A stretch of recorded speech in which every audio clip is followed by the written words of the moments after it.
Chapter 17 करना था हमने। तो चैप्टर 17 में जो है ना काई स्क्वायर है, ये जो टेस्ट यूज़ करते हैं काई स्क्वायर का किस लिए यूज़ करते हैं, एसोसिएशन के लिए। इसको टेस्ट ऑफ एसोसिएशन भी कहते हैं, यानी कि दो चीज़ों के दरमियान कोई रिलेशन है या नहीं है, उसके लिए हम ये टेस्ट करते हैं। या इसको टेस्ट ऑफ एट्रीब्यूट्स भी कहते हैं, वही लिंक वगैरह मालूम करने के लिए टेस्ट होता है। ठीक हो गया। तो ये भी सेम उस तरह ही जिस तरह जेड टेस्ट टी टेस्ट होता है, बस कुछ चीज़ें इनमें डिफरेंट है, फॉर्मूला यूज़ डिफरेंट होगा, टेस्ट स्टैटिस्टिक का कंक्लूजन थोड़ा सा डिफरेंट होगा और क्रिटिकल रीजन डिफरेंट होगा। ठीक हो गया। तो जो पहला हमारा स्टेप होता है उसमें क्या करते थे हम, फॉर्मुलेशन ऑफ हाइपोथेसिस बनाते थे, जिसमें एक एच नॉट नल हाइपोथेसिस बनाते थे और एक अल्टरनेटिव हाइपोथेसिस एच वन बनाते थे।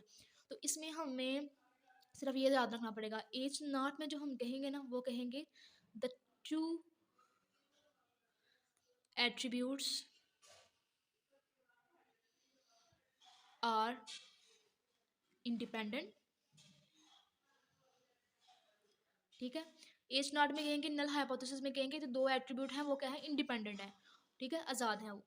और एच वन में इसका अल्टरनेटिव है तो उल्टा हो जाएगा, the two attributes are dependent. ठीक हो गया। इस तरह लिख देंगे, या आप इसको इस तरह भी लिख सकते हैं, एसोसिएशन का वर्ड भी हमने यूज़ किया है, तो एच नॉट को हम कह सकते हैं देयर इज नो एसोसिएशन। ठीक हो गया, बिटवीन टू एट्रीब्यूट्स। ठीक है, एट्रीब्यूट्स को मैंने ए लिख दिया, एट्रीब्यूट्स है ये। ठीक हो गया। या इसका अल्टरनेटिव क्या होगा, there is association, there is या there is some association between two attributes. ठीक हो गया। दोनों का मतलब सेम ही है कि दो एट्रीब्यूट्स इंडिपेंडेंट हैं या ज़्यादा वो किसी पर डिपेंड नहीं कर रहे हैं। तो उसका उल्टा है कि एट्रीब्यूट्स क्या कर रहे हैं, आज़ाद नहीं, डिपेंड करते हैं एक दूसरे के ऊपर। और इसका उल्ट क्या है, ये सेम इसी तरह एच नॉट में ये होगा कि कोई एसोसिएशन नहीं है, ये सेम सेम है ये दोनों। एच नॉट यहाँ भी सेम है और यहाँ पे भी सेम है, या तो कोई एसोसिएशन नहीं है दो एट्रीब्यूट के दरमियान, यानी कि कोई दोनों क्या है, इंडिपेंडेंट है, आज़ाद है। लेकिन यहाँ पे डिपेंड कर रही हैं, इसका उल्टा होगा there is some association between two attributes. Formulation of hypothesis पहला स्टेप ऐसे को बनाना है, क्वेश्चन हम बाद में करेंगे तो सारा कुछ एक्सप्लेन हो जाएगा। नंबर टू वाला क्या होता है, level of significance. Level of significance वही अल्फा, अल्फा अगर दिया है 1% दिया है, कुछ भी दिया है, नहीं दिया हो तो 5% रख लें। ठीक हो गया। और तीसरा लेवल क्या होता है, टेस्ट स्टैटिस्टिक, जो कि यहाँ पे चेंज है कि ये का स्क्वायर है। तो हम यूज़ करते हैं इसके लिए ये वाला फार्मूला।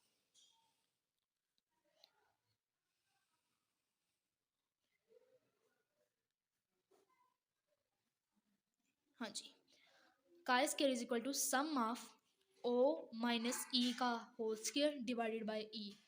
टेंशन नहीं लेनी, आगे इनको एक्सप्लेन करना ये टर्म्स क्या हैं। ठीक हो गया। तो जो ओ है ना, इसको हम कहते हैं एफ नॉट, यानी हमारी ऑब्जर्व्ड फ्रीक्वेंसीज, जो कि ऑब्जर्व्ड होती हैं हमें पास, ऑलरेडी दी होती हैं। सॉरी कैमरा तो चला गया था। एफ ओ को कहते हैं एफ नॉट ऑब्जर्व फ्रीक्वेंसीज कहते हैं, ये जो इसमें ओ है। और ई को कहते हैं एफ ई एक्सपेक्टेड, जो कि हमने एक्सपेक्ट करनी है, एक्सपेक्टेड फ्रीक्वेंसीज। ठीक हो गया।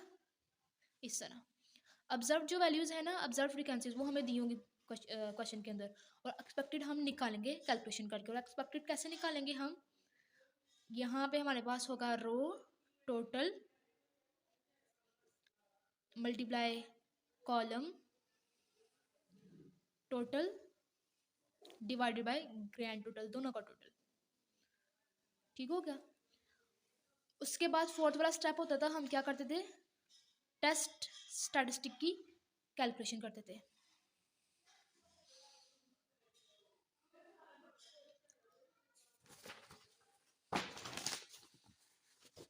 वो कैलकुलेशन करने के लिए हम क्या करेंगे, टेबल बनाएंगे एक। यहाँ पे आएगी ऑब्जर्व वैल्यूज, और यहाँ पे आएंगी एक्सपेक्टेड वैल्यूज, जो कि वो रो कॉलम रो का टोटल, कॉलम का टोटल, ग्रैंड टोटल से निकलेंगी। फिर उन वैल्यूज आगे आएगा, अगला कॉलम आएगा, ओ में से ई को माइनस करें और उसका होल स्क्वायर ले। ठीक हो गया। उसके बाद आएगा ओ में से ई को माइनस करने के बाद जो होल स्क्वायर आया तो उसको डिवाइड कर दें ई के साथ। ठीक हो गया। तो इस तरह टेबल बनेगा। और पांचवा स्टेप जो होता था, हम क्या बनाते थे, क्रिटिकल रीजन का बनाते थे। क्रिटिकल रीजन इसमें हम कैलकुलेशन के ज़रिए ही बनाते हैं। लिखते हैं chi square calculation greater than chi square alpha rho, R का मतलब रो -1 और कॉलम -1। देखिए इसका मकसद ये है कि हमारे पास जो काई स्क्वायर की यहाँ से कैलकुलेशन निकली है वो अगर ग्रेटर है अल्फा की काई स्क्वायर अल्फा की वैल्यू लिखेंगे, काई स्क्वायर में टेबल में ढूंढेंगे, वो जो इधर वैल्यू आ जाएगी। ठीक हो गया। यहाँ में क्या होगा, रो में से जितनी रो है उनसे एक माइनस करें, जितने कॉलम है उनमें से एक माइनस करें, उन दोनों को मल्टीप्लाई उसमें करें तो वो वैल्यू इधर आ जाएगी।